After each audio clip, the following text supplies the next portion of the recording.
Boa tarde, pastores, sejam bem-vindos. Já vejo aqui alguns amigos do Rio, fora do Rio, Macaé, Santa Catarina, né? Já estou vendo o povo entrando aqui. Eu quero pedir você para deixar o seu áudio fechado. O pastor Felipe já está por aqui, horário britânico, 13 horas em ponto. Eu já quero passar para ele e desde já agradecê-lo. Não sei se ele sabe, mas eu estou aqui na Ilan, na sala dele, né? Então não deu tempo nem de pedir para ele, mas eu estou aqui na sala dele usando para essa ligação. Fica à vontade, pastor. A gente tem tentado ser bastante pontual aqui. Pode compartilhar aquilo que Deus tem colocado no nosso coração, por favor. Pastor Tiago, que honra estar aqui e também ver tremendos pastores aqui, alguns amigos meus de muito tempo, né? O pastor César, estou vendo você aí. Então, muitos amigos aqui, que legal. Queria, conversando com o pastor, primeiro quero pedir perdão, que essa é a primeira vez que eu estou nesse grupo. Então, eu quero pedir perdão, tenho escutado coisas fantásticas de vocês, de como vocês têm realmente feito coisas juntos e ajudado muitos outros pastores, até com questão de cesta básica, alguns ajudado na... Eu sei que hoje nós estamos recebendo na nossa igreja uma equipe que está fazendo a sanitização do ambiente, né, que também veio como consequência aqui.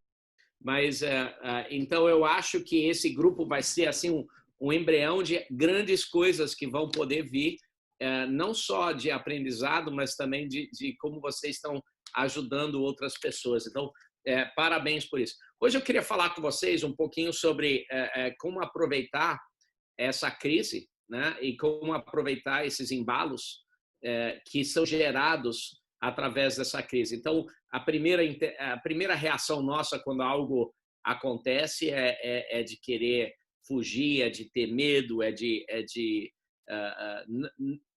não querer que tivesse acontecido, mas agora, depois de quase 78 dias que a nossa igreja está fechada, e a gente está vendo, fechada para cultos presenciais, eu digo, né? A gente está, olhando para trás, a gente consegue ver muitas coisas fenomenais que aconteceram, muitas coisas que a crise estimulou um embalo, na realidade, na nossa igreja. E eu queria falar com vocês sobre isso. São quatro áreas de embalo que eu identifico, pode ter outras também, mas que geraram crescimento significativo na nossa igreja e eu creio que talvez também nas suas, e tem certas coisas que nós podemos fazer para aproveitar esses embalos e tem certas coisas que a gente pode fazer para desperdiçar esses embalos. Então, queria começar dizendo o seguinte: crises são nossos amigos.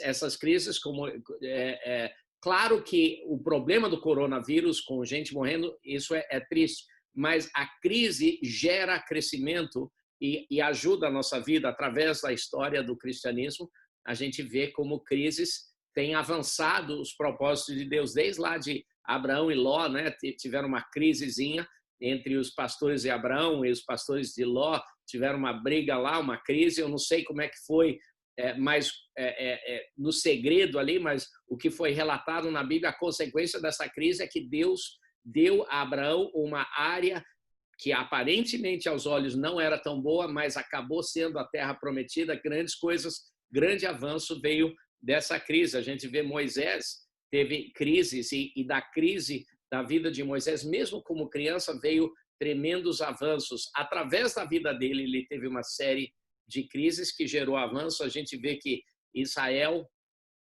quando ela estava em captura, ela cresceu, né? Ela cresceu e acabou dominando em quantidade Egito por causa do crescimento dela, mesmo que ela estava sendo oprimida. E a gente vê a vida de Estevão no Novo Testamento, a vida de Estevão, ele depois que ele foi apedrejado em Atos 8, a gente vê que Atos 8, Saulo estava ali consentindo a morte de Estevão. Naquela ocasião, desencadeou-se grande perseguição contra a igreja em Jerusalém. Todos, exceto os apóstolos, foram dispersos pelas regiões da Judéia e da Samaria. Grande crise, uma crise. Alguém amado lá da igreja foi apedrejado e grande crise por causa do medo que pessoas tinham de isso acontecer também com eles. Imagina um medo incrível. Mas 3 versículos depois, no versículo 4, diz: os que haviam sido dispersos pregavam a palavra por onde quer que fosse. Então, crises, praticamente qualquer crise que você olhar na Bíblia, você vê avanço. Mas não é só na Bíblia, né? Hoje, me preparando para essa palavra, eu fui dar uma pesquisada qual a igreja que maior cresce. Eu pensei que ia ser China, porque as outras vezes que eu olhei, a China tem tradicionalmente sido a igreja que tem mais crescido. E foi durante muitos anos. Mas hoje, se você olhar no Google qual a igreja que mais cresce, você vai ver lá que é o Irã. A igreja no Irã é a igreja que mais cresce. Então, 2 países relativamente fechados a crescimento, mas esse crescimento, essas crises na igreja geram crescimento. Então, eu acho que nós estamos numa crise agora, nunca tivemos uma situação de templos fechados como tem agora. Eu sei que, de repente, alguns de vocês estão reabrindo e nossa igreja está reabrindo esse domingo. Mas eu fui contar o número de dias que nós estamos fechados, foram 78 dias consecutivos em que nossos cultos presenciais foram fechados. Nunca imaginei que isso ia acontecer.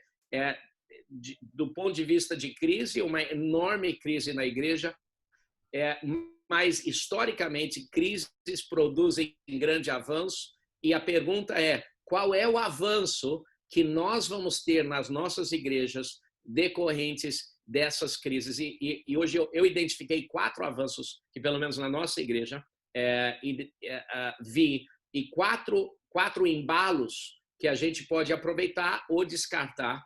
E depois, de repente, eu não sei, pastor Tiago, a gente pode até ter um momento de discussão e perguntas e respostas, mas o primeiro embalo é o embalo que é o óbvio, é o embalo tecnológico. O primeiro embalo é o embalo tecnológico. Eu sei que muitas igrejas têm resistido no passado tecnologia. Eu até vi uma imagenzinha no WhatsApp, né? O pastor falando do culto online antes da pandemia, criticando, e depois da pandemia vem falando assim: vem assistir minha live, né? Então, que foi até engraçado, muito engraçado. Mas o primeiro embalo é o embalo tecnológico. E, de novo, historicamente, a igreja sempre esteve na frente de avanços tecnológicos. A gente tem que tomar cuidado para não resistir a avanços tecnológicos, porque, historicamente, a igreja sempre esteve na avant-garde, na frente de avanços tecnológicos, desde a primeira escritura que foi escrita em tábuas de pedra. E quem é que tinha? Era o topo da tecnologia de língua escrita, em tábuas de pedra. E depois disso tinham rolos também, era um topo. A palavra de Deus, o Torá, escrito em rolos de papel, era o topo da tecnologia da época. E quando a impressora foi inventada, um dos primeiros livros a serem impressos foi a Bíblia. De novo, o topo da tecnologia sendo usada para a palavra de Deus. E se você fizer qualquer pesquisa em qualquer no Google, se quiser, qual é o livro que é mais impresso? É a Bíblia. Qual é o livro que é mais vendido? É a Bíblia. Eu fiz agora só uma análisezinha rápida. A Bíblia foi impressa e vendida 5 bilhões de cópias. 5 bilhões de cópias. Aí eu fui pesquisar qual é o segundo mais vendido livro. Só para saber, já que eu tenho editora também, eu me interesso por essas coisas. E o segundo maior foi Harry Potter, que foi 500 milhões de impressões do Harry Potter e 5 bilhões de impressões a Bíblia. Então, de novo, no pico, no mais alto tecnologia. E agora eu vejo pastores resistindo à mudança para a Bíblia no celular e falando assim, não está certo. Então, querido, se a gente for resistir Bíblia no celular, então vamos voltar lá para as tábuas de pedra. Cada vez que o avanço tecnológico avançou, o preço diminuiu e mais pessoas tiveram acesso. Fiz uma pesquisa agora, também preparo para isso, para ver quantas vezes YouVersion, que é apenas um dos aplicativos de Bíblia que tem para o celular, YouVersion da Life Church, foram 268 milhões de downloads gratuitos da Bíblia da Bíblia online. Então, cada vez que a gente avança, os 10 mandamentos tinha uma cópia de cada vez, né? Mas uma cópia. Os rolos tinham poucas cópias, eram muito caros. Os livros, as Bíblias, os livros originais, poucas cópias, muito caras. Depois a impressão veio e começou a aumentar um pouco, mas ainda eram muito caras. Depois a impressão cresceu, praticamente todo mundo tinha acesso a uma Bíblia, e agora no celular, puxa, todo mundo pode assistir a Bíblia enquanto está andando no BRT. Então, avanços tecnológicos, a igreja sempre esteve na frente, e eu acho que nós precisamos continuar estando na frente. Se você pensa sobre Paulo, como ele comunicava através de cartas. Mas se você olhar na época de Paulo, qual é a porcentagem de pessoas que enviavam cartas? Pouquíssimas. Era na ponta da tecnologia de enviar cartas, era algo que era feito somente por governos e campanhas militares que eram feitas cartas. Era muito caro, a carta era escrita, depois era passada, muito, muito caro. Como é que nós vamos usar a tecnologia agora para comunicar? E eu acho que, historicamente, a gente tem que estar na ponta da tecnologia. Então, vejo muitas pessoas fazendo lives, até vejo muitas pessoas ficando assim, enjoados de lives, né? Mas é uma forma. Isso aqui, nunca vimos. Já fizemos algumas reuniões por Zoom, mas do jeito que está agora, é incrível a capacidade de Zoom, e eu uso o Zoom muitas vezes por semana com os nossos líderes, e eu estou fazendo mais reuniões com equipes de liderança que eu nunca fazia antes, por causa da facilidade do Zoom. Ou seja, a tecnologia está aumentando a nossa capacidade de manter a igreja unida. E Google Meet e Google Hangouts, bem no início, quando a nossa igreja parou de reunir, 78 dias atrás, demos a orientação que todos os nossos grupos pequenos deveriam usar Google Hangouts. Aí tem uma senhora de 76 anos de idade. Aí ela falou assim, Google quê? Né?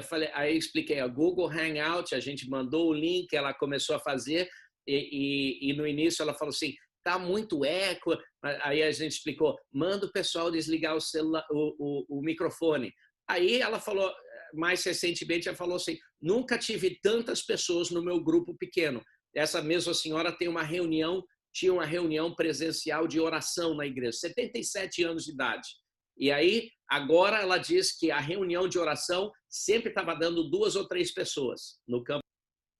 Agora está dando quase 12 pessoas que são amigas dela de Portugal, pessoas que são amigas dela de Israel. Incrível como até uma senhora de 76 anos está usando tecnologia. Nós, como igreja, precisamos aproveitar o embalo tecnológico. Na nossa igreja, a gente sempre fez culto online, mas nunca demos a ênfase, porque até, né, a gente compartilhava o pensamento de muitos, puxa, o culto online vai tirar pessoas do culto. A gente até compartilhava com esse pensamento, mas hoje eu acho que é um pensamento tapado. Então, nós estamos usando o Google Meet, nós estamos concentrando nas filmagens. Nossas filmagens, na nossa igreja, nós não fazemos ao vivo, e daqui para frente também não vamos fazer ao vivo.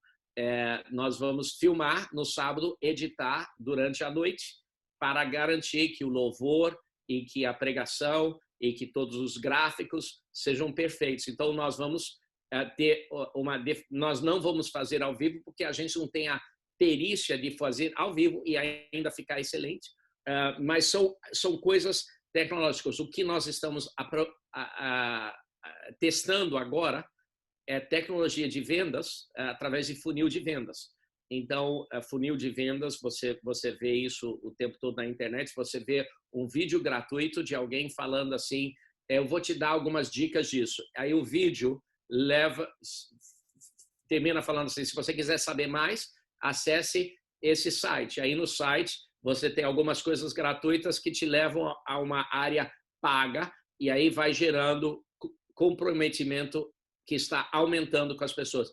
Eu creio que o movimento de desigrejados, que não sei qual é a sua posição nisso, mas o movimento de desigrejados, eu creio que nós vamos trazer muitas pessoas de volta para a igreja através de tecnologia online.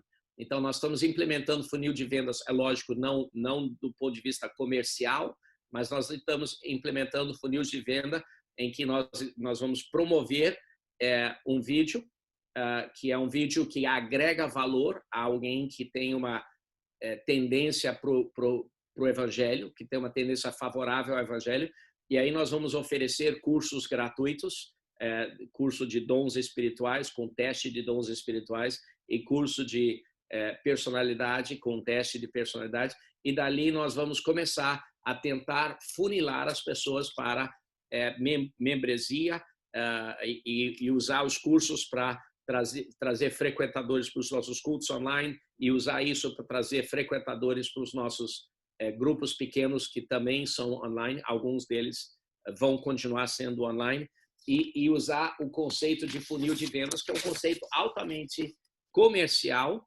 mas eu acho que Deus vai usar isso grandemente para avançar o reino. Se você fizer até um estudo de avanço de comércio com o avanço do evangelho, você vê um paralelo muito grande.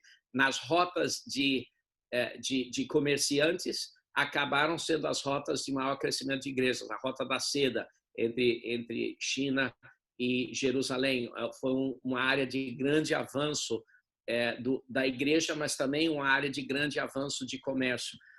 Então, primeira área de tecnologia, o primeiro embalo é o embalo tecnológico que todos nós temos visto na nossa igreja, mas eu acho que tem um outro embalo, que é um embalo filosófico. É um embalo de pensamento e filosofia de igreja. Essa crise tem prejudicado algumas igrejas mais do que outras. Por exemplo, vou fazer 3 perguntas que mostram 3 áreas de filosofias que eu acho que nós temos que entender qual é a nossa filosofia, e algumas filosofias vão ser mais prejudicadas nessa crise do que outras. A primeira pergunta é: você crê os seus membros são membros mais engajados ou membros mais receptivos? Qual é o tipo de membros que você está gerando na sua igreja? Membros que são engajados são membros que atuam, ou as pessoas vêm para a sua igreja para assistir e vão para casa. Então, quanto maior o engajamento, melhor a igreja vai passar por essa crise ou qualquer outra crise. Então, na nossa igreja, eu acho que tenho ficado muito feliz com o engajamento da nossa igreja, mas nós temos um campus que tem crescido muito rápido antes da pandemia. E eu lembro que o nosso crescimento estava sempre muito, muito alto, muito bem, passando de 1.000 pessoas no primeiro ano, muito feliz com o crescimento. E aí depois parou de crescer e começou a diminuir. A gente começou a analisar tudo. E o que eu descobri é que um dos ministérios nossos, que era um ministério maior, que era um ministério de recepção, de coordenação de culto, eu percebi que as pessoas saindo do nosso curso, eles não tinham vaga para pessoas trabalharem, porque o líder parou de ter a capacidade de conseguir agregar mais pessoas para ele liderar. Ele chegou no seu limite. Então, nós pegamos aquele ministério e nós multiplicamos por 4. Aí abrimos mais 4 líderes e geramos mais oportunidade para pessoas servirem. Na nossa experiência, a gente não para de fazer coisas porque nós não temos voluntário, nós temos que inventar coisas para os voluntários fazer. Então, quanto mais coisas tem, mais demanda tem de conexão ou de engajamento, mais a nossa igreja cresce. Então, um dos meus trabalhos é procurar coisas para para que as pessoas possam se engajar. Então, o nosso limite não é falta de voluntários, nosso limite de crescimento tem sido falta de coisas para os voluntários fazerem. Então, a primeira pergunta filosófica, uma igreja que tem membros que simplesmente vêm e assistem, eu acho que é uma filosofia que vai dificultar crescimento, mas uma igreja de pessoas engajadas. Então, nessa pandemia, como muitos de vocês, eu creio, o número de pessoas assistindo, o número de IPs conectados, excede o número de pessoas que estavam vindo presencialmente para a nossa igreja. Ou seja, e muitas pessoas dizem que em um IP, mais do que uma pessoa está assistindo. Nós não sabemos direito o que isso significa, mas aparentemente temos mais pessoas assistindo os nossos cultos agora do que tínhamos antes. Uma coisa que dá para medir com clareza é o número de pessoas participando dos nossos grupos pequenos cresceu 30%. Isso a gente sabe porque a gente tem a lista dos nomes. Então, os nossos grupos pequenos foram todos por Google Hangout e Google Meet e alguns por Zoom, e o número de pessoas participando dos grupos pequenos aumentou. Então, nós queremos uma igreja engajada. Então, falando sobre embalo filosófico, o primeiro pensamento é: nós temos membros engajados ou membros simplesmente receptivos? Temos que simplesmente vinham para o culto e agora talvez se perderam temporariamente. A segunda pergunta de embalo filosófico nós temos membros relacionais ou membros isolados? E eu vejo muitas igrejas em volta do mundo que os membros são muito isolados, né? O horário da bênção apostólica é o horário que o pneu tem que estar cantando no asfalto para sair, né? Pessoas que não estão relacionadas. Então, uma igreja que, se a sua igreja tinha uma cultura de auto-relacionamento entre os membros, então a igreja pode até estar crescendo nesse momento. Então, membros relacionais. E a terceira embalo filosófico é um embalo de dízimos e ofertas. Eu acho que igrejas que tinham a cultura de pessoas vêm e o ofertório era de alta pressão, era um ofertório de muita emoção envolvida no ofertório, eu acho que essas igrejas vão ter uma dificuldade grande nessa crise. Então, mas uma igreja que ensina os seus membros a razão que nós ofertamos, a razão que nós dizimamos, uma igreja que gera a cultura de que eu não posso passar um mês sem ofertar ou dizimar, essas pessoas, essas igrejas vão ter sucesso durante essa crise. É lógico, a nossa igreja também diminuiu em arrecadação, mas a nossa igreja também diminuiu alguns dos gastos. Na nossa igreja, nós, por diminuir o gasto e por uma cultura das pessoas quererem ofertar e dizimar, nossa igreja, na realidade, teve superávit financeiro esses 2 meses, que eu pensei que não ia ser. Se você olhar a igreja Gateway em Dallas, a igreja Gateway há 20 anos não levanta oferta dentro do culto. Não, há 20 anos. Eles têm uma caixinha lá atrás e depois foi substituído por totens. E hoje, a Gateway, até antes da pandemia, 98% da entrada da igreja era de formato eletrônico, não formato de ofertório. E então, isso demonstra uma igreja que dizima e que oferta por atitude e não por emoção. Acho que são embalos filosóficos que a gente pode analisar nessa crise. Terceiro embalo que eu acho que nós temos que ver é um embalo de processos. A crise fez com que a gente olhasse todos os nossos processos e avaliássemos o que é bom, o que não é, o que pode cortar. O problema de igreja, muitas vezes, a gente inicia uma ideia e aí a ideia não funciona tão bem, então a gente inicia uma outra ideia, mas a gente não dá o tiro na cabeça da última ideia. E a gente começa a ter um Frankenstein de igreja, de processos que estão ali para cá e coisas que a gente sempre fazia e grupos de pessoas que se apaixonaram por aquela aquele processo santo, mas não funciona mais, e nós, como pastores, ficamos com medo de cortar a garganta daquele processo, então a gente inventa outra coisa. Então, esse é o momento de crise, é o momento que você vê o que realmente pode ser podado e jogado fora e queimado e acabar com esse processo. Então, processos, toda igreja tem processos e toda igreja, processos são importantes, né? Toda igreja tem processo, mesmo se o processo eu vou ter culto, as pessoas vêm para o culto e vão para casa, né? Algumas igrejas, acho que o Carlito chama de igreja supermercado, as pessoas vêm, recebem e vão para casa. Um pouquinho mais envolvido do que isso, as pessoas vêm, recebem e dão e depois vão para casa. Qual é o processo, o seu processo? Eu acho que esse momento de crise é um momento assim para cristalizar nossos processos.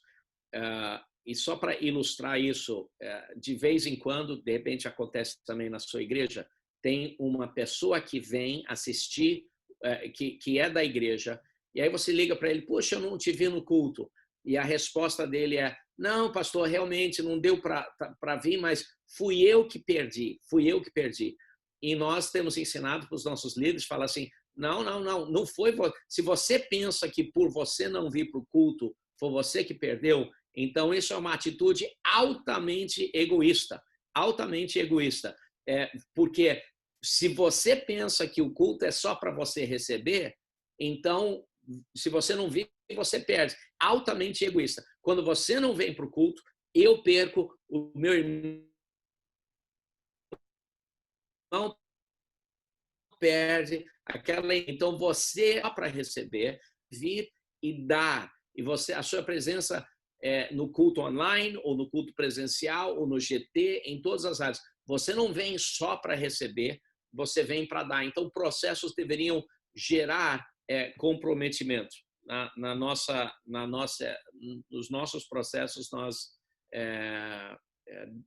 pegamos e adaptamos um pouco, mas os nossos processos são muito similares à igreja Church of the Highlands, em Birmingham, Alabama, que hoje é a segunda maior igreja dos Estados Unidos, depois da Life Church. E os nossos processos simplesmente são, pessoas vêm, visitam o culto ou o grupo pequeno, e após isso, elas estão todas caminhadas para um curso de 4 semanas. Primeira semana, aprenda a ser igreja. Nesse curso, eles aprendem o que é a ILAM, o que é a nossa igreja. Depois, o segundo curso, Essenciais do Evangelho, onde todo mundo que está entrando na igreja aprende que para você crescer, não é minha responsabilidade, não é a responsabilidade da igreja você crescer. Para você crescer, é a sua responsabilidade. Você tem que ler a Bíblia, você tem que orar, você tem que ter comunhão com outras pessoas, você tem que ser generoso. Então, são coisas que nós ensinamos já na segunda aula. Na terceira aula, a gente tem um teste de dons. Eles fazem um teste de dons desenvolvido por Peter Wagner, e aí gera os dons prováveis que tem na vida dele. Eles também fazem um teste de personalidade. Por que nós fazemos isso? Porque uma das grandes perguntas da humanidade qual é meu propósito? É uma pergunta muito difícil de responder, mas a gente pode começar a chegar perto de responder essa pergunta se a gente crê que Deus nos fez de um jeito para um propósito. Então, se a gente puder aprender a maneira que Deus nos fez, podemos discernir ou começar a entender para que Deus nos fez. Então, nós fazemos esse teste de personalidade e teste de dons. E aí, quando a pessoa sai dali, ela é identificada uma área, um ministério da igreja em que ela possa servir. Já na 4ª semana. Então, não precisa fazer um curso de 9 meses para servir. Não precisa fazer isso, aquilo. Não precisa nem parar de fumar. Só você fazer esses 4 cursos e aí começa a servir. Lógico, não vai servir dando aula lá no nosso seminário, vai servir em alguma coisa menor. E aí o 4º curso é Propósitos, que é um curso específico para a pessoa da área em que ela vai começar a servir e começar a atuar. E aí nós ensinamos para as pessoas que para ser membro, você frequenta o culto, frequenta o GT, você você serve e você oferta e dizima. Então, essas quatro áreas, mas tem mais também. Depois disso, nós temos um curso de liderança, e depois disso, nós temos um seminário chamado GAP, e depois disso, se a pessoa passar por tudo isso, alguns deles a gente faz uma ordenação pastoral, e depois disso, alguns deles acabam sendo líderes de igrejas, como na maioria das suas igrejas, eu imagino. Mas um processo, esse é o momento de crise, é o momento de avaliar os processos que nós temos. E é o último embalo que eu acho que é um embalo que vai vir como consequência dessa crise. Eu acho que vai ter um embalo espiritual. Se você olhar as crises historicamente na Bíblia, mas não só, em nações como China e outros, uma crise gera um avanço espiritual nas pessoas. Depois da Páscoa, eu ouvi muitos pastores, da Páscoa desse ano, ouvi muitos pastores falando que essa Páscoa era uma Páscoa diferente de todas as outras Páscoas, que era uma Páscoa que as pessoas estavam nas casas, e todas as outras Páscoas evangélicas, né, depois da crucificação de Jesus, eram Páscoas onde tinha muitas celebrações. Estados Unidos, tradicionalmente, é o domingo que tem mais pessoas na igreja. Só que, na minha leitura da Bíblia, essa Páscoa não é a única Páscoa que as pessoas todas estavam em casa, porque a primeira Páscoa, logo depois da crucificação de Jesus, também todas as pessoas foram e permaneceram na casa delas, estavam com medo, estavam com receio, viram Jesus morrer, estavam com medo deles morrerem. E essa Páscoa que nós tivemos agora foi uma Páscoa similar. Ouvimos histórias de coronavírus, ouvimos histórias, e o nosso povo estava retido dentro de casa também, com medo do que poderia acontecer com eles. Então se você olhar a primeira Páscoa, Jesus estava fazendo grandes reuniões com milhares de pessoas antes da crucificação dele. Depois teve um período de 50 dias onde não tinha grandes reuniões, mas após os 50 dias veio o Pentecostes, e de novo começou a ter enormes reuniões de 3.000 pessoas salvas por dia, grandes coisas. Então eu acho que nós estamos num período similar a isso, e eu acho que vai vir um avivamento grande após algum tempo, após o dia de Pentecostes, a partir do dia de Pentecostes desse ano, que é, por sinal, esse domingo. Então, agora, 70 dias atrás, eu comecei a falar, fiz 50 lives diretos. Hoje vou fazer uma live, 50 lives diretos com pessoas da nossa igreja, preparando eles para esse derramar de avivamento. E eu comecei a falar, puxa, como seria bom se a gente pudesse abrir no dia 31 de maio. Isso 70 dias atrás. E no início parecia possível. Muita gente pensou que ia ficar fechado só 2 semanas. O secretário de Educação falou que no Rio as escolas teriam férias de 15 dias, como se isso fosse resolver depois disso. Eu sempre pensei que ia ser mais. Mas aí, ao decorrer do tempo, eu pensei, caramba, vai ser impossível voltar no dia 31 de maio. E aí saiu o decreto, que eu entendo pessoas têm uma posição diferente sobre isso, mas aí nós decidimos que, já que estava tão alinhado com o que Deus estava falando na nossa realidade, com o nosso coração, nós decidimos, por questões espirituais, de abrir. Mas não de abrir forçando todo mundo a vir, de abrir falando se você quiser ficar em casa, fique em casa.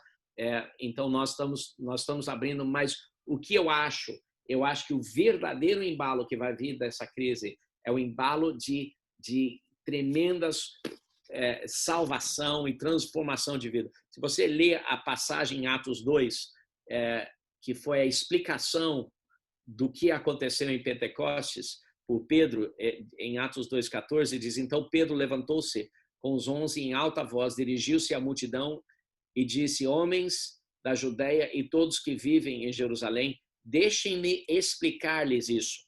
ouçam com atenção. Esses homens não estão bêbados, como vocês supõem, ainda são 9 horas da manhã. Pelo contrário, isso é o que foi predito pelo profeta Joel. Nos últimos dias, diz Deus, derramarei do meu espírito sobre todos os povos, e seus filhos e suas filhas profetizarão, os jovens terão visões, os velhos terão sonhos, sobre os meus servos e as minhas servas derramarei do meu espírito, naqueles dias eles profetizarão, mostrarei maravilhas em cima dos céus e sinais embaixo da terra, e sangue e fogo, nuvens e fumaça. Eu creio que nós estamos entrando agora em um período de avivamento, mas eu acho que é importante a gente aproveitar os embalos que nós tivemos, que é um embalo de tecnologia. Eu acho que talvez o nosso maior campus vai ser o nosso campus online. Colocamos um pastor só para o nosso campus online, uma secretária só para o nosso campus online, só para fazer o atendimento da demanda que está sendo gerada por isso. Eu acho que nós precisamos ver os nossos embalos filosóficos, o que é uma igreja para nós, e talvez seja um bom momento para rever isso, e os nossos embalos de processos. Alguns processos que a gente pode matar, porque não fazem mais sentido, mesmo que algumas pessoas amem e considerem aquele processo a vaca sagrada deles, eu acho que talvez a gente possa avaliar e matar processos antigos. Então, é isso aí que eu tinha no coração para compartilhar com vocês. Não sei, pastor Tiago, se aqui é normal ter perguntas e respostas. Geralmente, pastor, a gente manda as perguntas no bate-papo aí, eu posso ver algumas perguntas, até porque se a gente abrir o áudio de todo mundo vai acabar dando confusão. Então, se alguém tem alguma pergunta, pode mandar, por favor, aqui no bate-papo e a gente passa para o pastor Felipe, a gente vai respondendo aqui. Enquanto o pessoal está se preparando aí, botando as perguntas, queria só dar uma lembrada no pessoal sobre o projeto dos pastores amando pastores. Aproveitar esse momento agora que nós estamos vivendo, aí volto a dizer, ainda tem muitos pastores precisando de ajuda e muitos pastores pedindo ajuda. Então, se você puder somar, se você puder contribuir e ajudar, vai estar certamente ajudando pastores e levando pastores a continuar fazendo o que eles mais gostam, né? Amando o reino e pregando a palavra. Amém. Valeu, mano.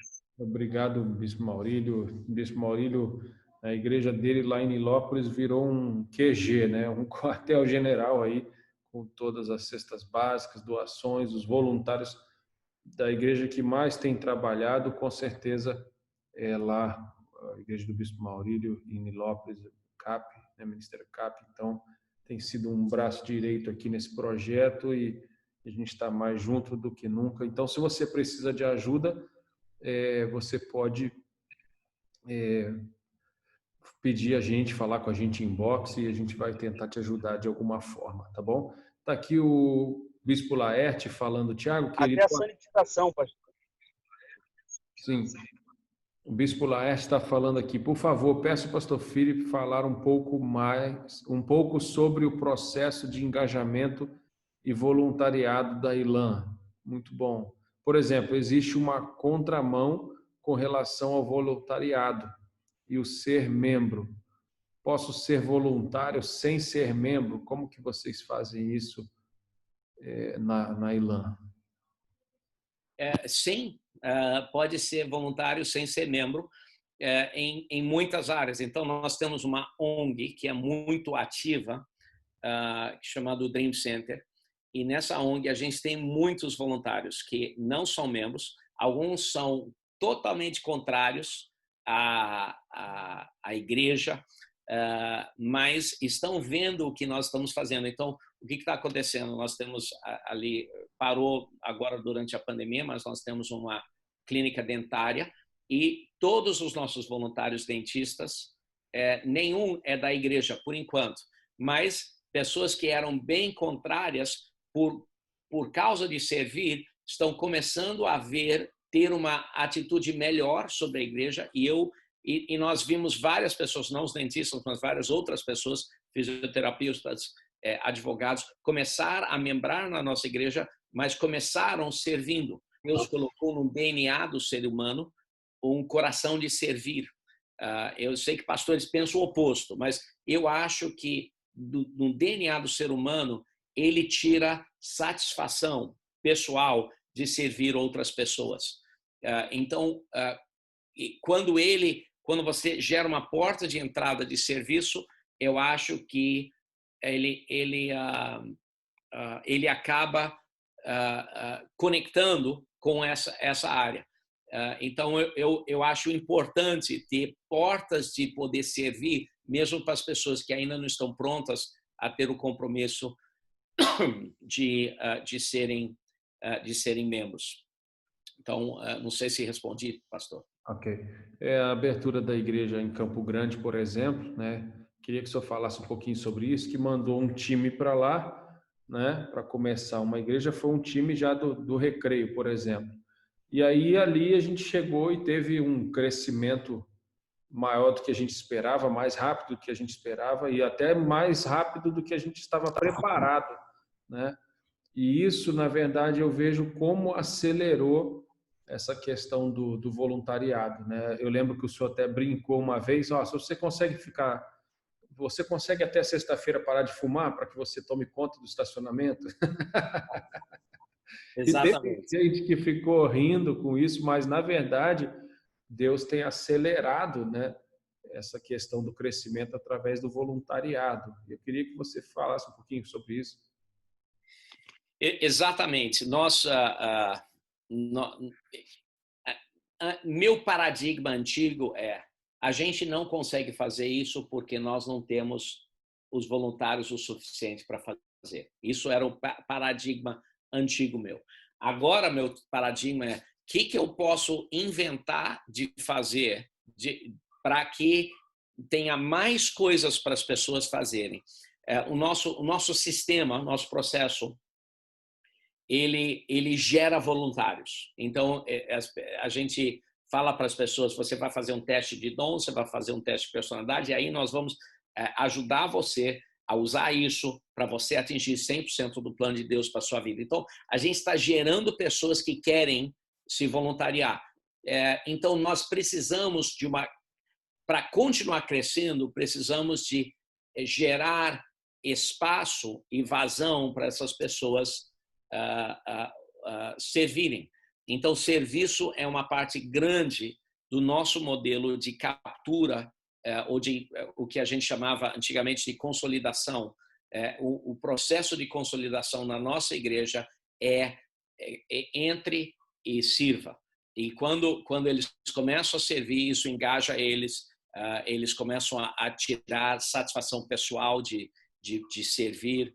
Então, faz grande parte disso. Uma área que nós vamos estar implementando agora, um novo ministério, é o Ministério de Empresários, que vai entrar agora esse mês. Sempre fizemos algumas coisas, mas nunca de uma maneira focada.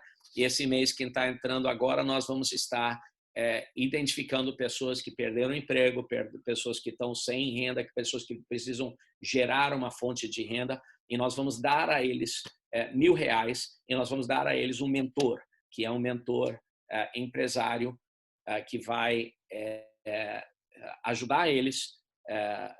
Lógico que a gente não está dando R$1.000 para todo mundo, não, mas algumas pessoas vão preencher uma proposta de um plano de negócios e eles vão ser selecionados e vamos investir da igreja R$1.000. E aí isso vai dar os empresários da igreja alguém para ajudar e ser mentor. Então alguns vão comprar perfume e revender, outros vão comprar uma máquina de bordado e começar a fazer bordado, outras pessoas fazer camiseta. Eu não sei o que vai ser, a criatividade é com eles, mas constantemente estamos procurando novas ideias para as pessoas engajarem e servirem. Respondi, Tiago? Sim, sim. Tem uma outra pergunta aqui. Como estimular pessoas com boas intenções e ajudá-las a encontrar o verdadeiro propósito? Então, eu acho que todo mundo tem boas intenções e, de vez em quando, más intenções, né? Então, a grande chave da igreja é exatamente isso, pegar as pessoas e ter vazão para boas intenções e também ter alguma estrutura para isso, porque algumas pessoas têm boas intenções, mas não tem nenhuma estrutura. Então, e formou a frase muito famosa no Brasil: o que vale as intenções, só que não é verdade, né? Então, intenções somente não fazem nada. Então, precisa de organização. Então, para capturar pessoas com boas intenções, precisa de um altíssimo nível de ordem e estrutura para que aquelas boas intenções possam se tornar realidade. Então, muita estrutura para que possa se tornar realidade. Não é simplesmente ter uma boa intenção e esperar que vai acontecer. Precisa de muita liderança da igreja para organizar, encaminhar essas boas intenções para que elas possam produzir na pessoa uma satisfação pessoal que vem de servir. Sim, pastor Tiago. Uma pergunta interessante aqui. Alguma opção, o pessoal está perguntando opção de online, empresa, alguma dica? Vocês podem me procurar depois, ter meu WhatsApp e entrar em contato comigo. Eu conheço algumas soluções, várias soluções, na verdade, que eu posso ajudar vocês aí fora daqui, e não é nem porque eu trabalho com isso ou nada disso, não, é porque realmente eu conheço um pouquinho dessa área de tecnologia e estou tentando servir a nossa igreja de alguma forma aqui. Outra coisa, pastor, tem gente perguntando, é possível ter acesso a livros e coisas da ILAM, né, que vocês usam, apostilas e tal?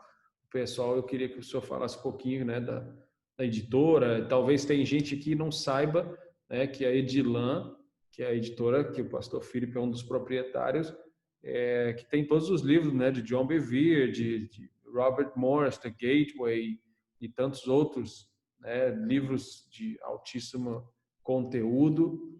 E eu queria que o senhor falasse um pouquinho, né, como o pessoal tem acesso aí a um pouco daquilo que a gente tem feito, inclusive o seu livro Ordem e Progresso, que eu acho que ensina muito essa questão sobre como organizar a casa, né, e a própria nossa vida como líder, e isso automaticamente atrai pessoas, tanto voluntárias como mantenedores. Isso tudo vem muito através da ordem, né, do líder. Eu queria que o senhor falasse um pouquinho aí, para a gente já encaminhar para encerrar aí, por favor.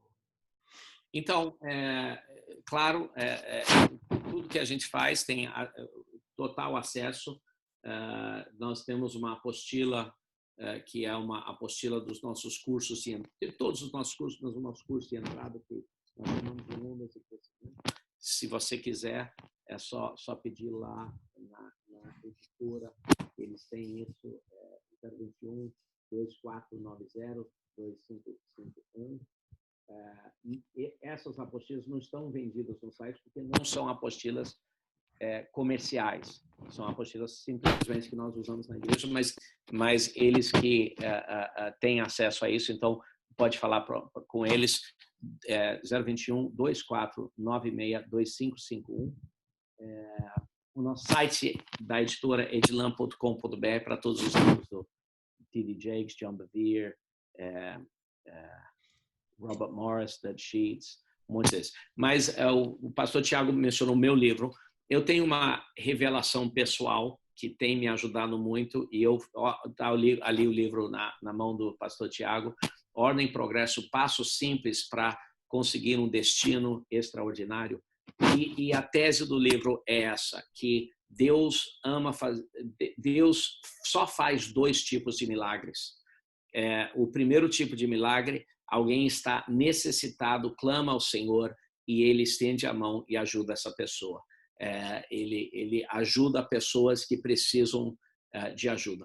Mas o segundo tipo de milagre que Deus faz, que é a preferência dele, é o milagre de abundância.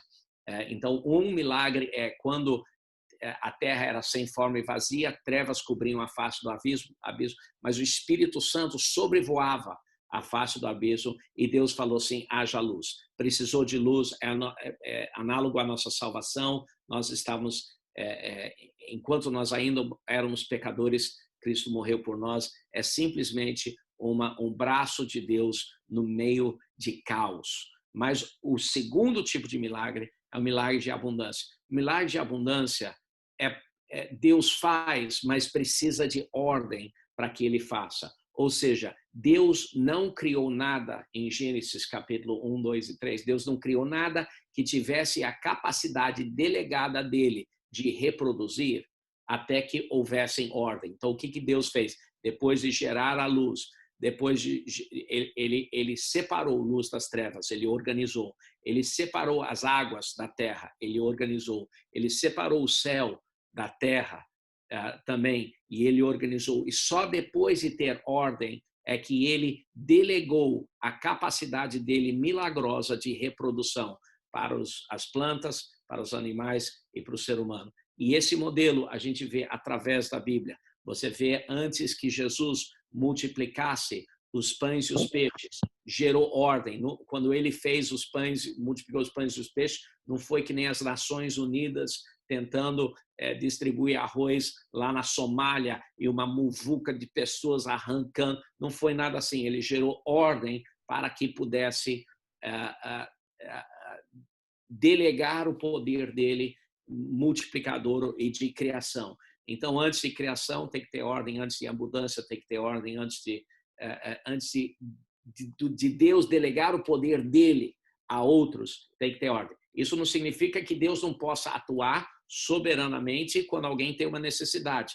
Deus continua fazendo isso, e eu conto a história sobre deixa eu ver como é que está o tempo aqui. Conto a história sobre o membro da igreja que está em casa assistindo o seriado no Netflix. E aí ele está lá se divertindo, mas Deus fala com ele, desliga o Netflix, quero falar com você. Aí ele fala, caramba, será que Deus quer falar comigo? Aí ele, em vez de desligar, ele dá uma pausa no Netflix. O que é isso? E aí ele sente Deus falar assim, pega seu botijão de gás, vá lá atravesse a rua, vá naquela casa daquela senhora e pergunte a ela se ela precisa de um botijão de gás. Ele vai lá, bate. Aquela senhora a noite toda estava ajoelhada. Senhor, por favor, eu preciso de um botijão de gás, não tem como fazer comida para eu, meu filho, nós estamos com fome. E aí ele vai lá, bate, e ela fala assim, uau! E aí um incrível milagre aconteceu com essa senhora. Mas naquele dia teve 2 milagres. O milagre que aquela senhora precisou e recebeu, mas o segundo milagre é que Deus falou e usou alguém. E qual dos 2 milagres você quer estar envolvido? Você quer estar envolvido no milagre onde Deus delega o poder dele até a sua vida? Ou você quer estar envolvido no milagre onde você simplesmente estende a mão e Deus dá a você o que você precisa? Eu quero não só pão ao que come, mas semente ao que semeia. Então, alguns pensamentos. É um livro bom, do meu autor favorito, eu. Muito. Está mutado, pastor Tiago. Ok. Antes de terminar aqui, eu quero pedir que você ore por nós, né, antes da gente terminar, mas eu quero dar uma dica, gente. No canal do YouTube, Empower Empresarial, tem o pastor Felipe falando sobre esse tema Ordem e Progresso na Igreja da Cidade, lá do Carlito Paz. Foi especificamente para empresários, mas te ajuda demais, né? Se você puder pegar o livro, melhor também. Mas tem muita coisa no YouTube, inclusive da Ilan Music, tem tanta coisa que a gente tem feito digitalmente que pode te ajudar, com certeza. Então, em breve vai ter muita coisa em áudio aí do John Bevere, de outras coisas que a gente está trabalhando agora também. Então, tem muita coisa que você pode usar como ferramenta, inclusive também no canal Pastores Amando Pastores já está lá a palavra do apóstolo Joel Pereira, que foi extraordinário, está todo mundo pedindo, né? A gente fez uma edição e subiu já para o YouTube, está lá. Então a gente vai estar disponibilizando isso para vocês como ferramentas. Continue nos abençoando, nos ajudando, orando, trabalhando. E certamente na segunda-feira, 13 horas, estamos aqui com o apóstolo José Carlos, lá de Criciúma, Santa Catarina. tá bom? E na terça-feira, 13 horas, não é Pastor Amando Pastor, mas vai como um evento, né, no meu canal do YouTube, uma palavra do bispo Del Bronner, né, lá dos Estados Unidos, que é um dos grandes pastores dos Estados Unidos. Vai ser fenomenal, né, essa palavra que ele tem para nós, líderes. Então, vou mandar o link para vocês também, mas fiquem atentos e vamos continuar trabalhando, né, pessoalmente ou digitalmente, ajudando um ao outro, amando um ao outro, e Deus continue abençoando a todos. Amém? Pode orar, pastor, por favor. Amém, amém. Ó, queria agradecer, vendo aqui muitos amigos meus, pastor Dudu, Márcio, pastor Márcio, tem muitos, pastor Sid Clay e muitos outros. Uma alegria ver vocês aí. Vamos orar. Pai, eu te agradeço, Senhor, que o Senhor sabe todas as coisas e o Senhor tem a capacidade de usar todas as coisas para o seu bem. A gente está vendo tanta dificuldade, tantos problemas, tanta morte, Pai. Peço, Senhor, que o Senhor fortaleça os profissionais da saúde, Pai, nesse momento. Pai, eu peço, Senhor, repreendemos o avanço do coronavírus, Pai, em nome de Jesus. Mas também, Pai, eu peço, Senhor, por esses pastores, que o Senhor nos fortaleça, que abra os nossos olhos, que abra a nossa mente, Senhor, para entender e capturar o que o Senhor tem para nós nessa época, Pai. Pai, que a gente possa ver e aprender e avançar a nossa igreja durante essa crise, Pai. E que como Isaac, Senhor, que fez lavoura, Senhor, que plantou em momento de seca, mas colheu 100 por 1, Senhor, que seja a nossa vida também. Em um momento de dificuldade, estejamos prontos para investir, Pai. Em nome de Jesus. Amém.